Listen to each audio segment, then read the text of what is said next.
So next to content, you need to really decide what do you want to say and how do you want to say it. And so we kind of call that in our organization, we kind of call it what's the tone of your work.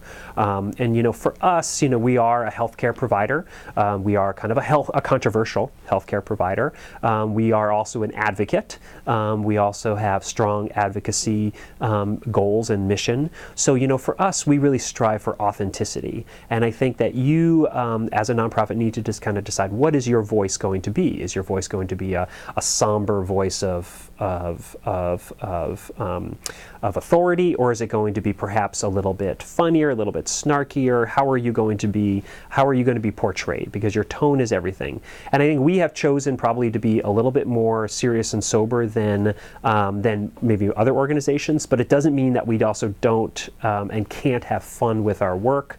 And making for example, doing a Twitter post about a funny article or something like that has something to do with reproductive health is okay. And so we really work hard to find that process. So I would encourage you to be authentic, be consistent, be considerate of your mission, and also try to, if you can, without being too burdensome, have some level of an editing process or a checking process. We do have an editing process where the manager the manager of our online and social media does check with me and another staffer on most posts and most blogs and almost anything that goes online, and because we're the ones who kind of help her sort of provide a second guess and provide her with honestly a little bit of cover if anything ever went wrong.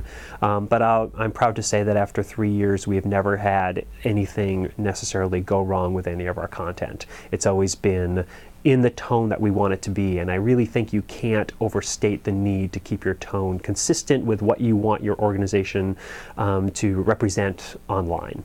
So that would be the deal with being in tone.